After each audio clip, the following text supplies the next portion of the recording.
આપ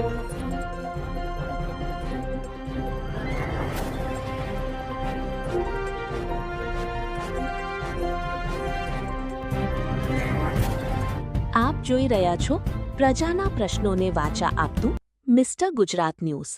નમસ્કાર।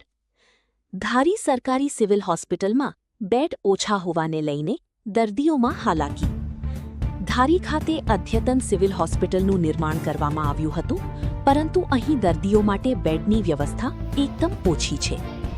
ધારી તાલુકો 69 ગામડાઓથી જોડેલો તાલુકો છે। હાલ સરકારી હોસ્પિટલ ખાતે પ્રત્યેક દિવસે 400 થી 500 પેશન્ટો અહીં સારવાર લેવા માટે આવે છે। ડોક્ટર તેમજ નર્સ અને હોસ્પિટલનો સ્ટાફ અહીં ખૂબ જ પ્રેમાળ જોવા મળે છે, પરંતુ દર્દીઓની સારવાર માટે અહીં બેડની વ્યવસ્થા માત્ર 30 જ છે। હાલ ઉનાળાની સિઝન ચાલુ હોય, લૂ લાગવાના બનાવો, ઇમરજન્સી સારવારના બનાવો તેમજ ડિલિવરી સહિતના દર્દીઓની અવરજવર અહીં ખૂબ જ મોટા પ્રમાણમાં જોવા મળે છે। હાલ બેડની સંખ્યા ઓછી હોવાને લઈને દર્દીઓને બહાર બાટલા ચઢાવવાની ફરજ પડી છે। ધારી ગ્રામજનોની માંગણી છે કે તાત્કાલિક અસરથી બીજા વધારાના બેડની વ્યવસ્થા ઊભી કરવામાં આવે, જેથી દર્દીઓની યોગ્ય પ્રમાણમાં સારવાર મળી રહે।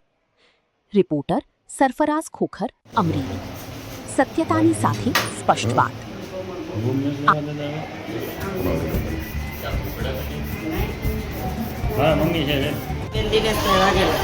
શું માંગણી છે તમારી? મારી માંગણી એવી છે કે અહીંયા બેડ ઓછા છે, એટલે દર્દીઓને માટે બેડ વધારે હોય। સારવાર કેવી છે? સારવાર સારી છે। ડોક્ટરો કેવા છે? ડોક્ટરો સારા છે। પૂરતા પ્રમાણમાં સારવાર મળી રહે છે? પૂરતા પ્રમાણમાં સારવાર મળી રહેશે।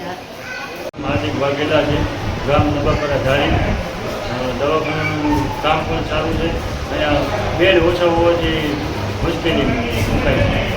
તમારી માંગણી શું છે? તમારી માંગણી મુજબ બેડ આપવામાં આવે એની મારી, જેથી બધા તાલુકાના જે ગામડાઓ છે, બધા તાલુકાના ગામડાઓ લોકોને સારવાર મળી રહે।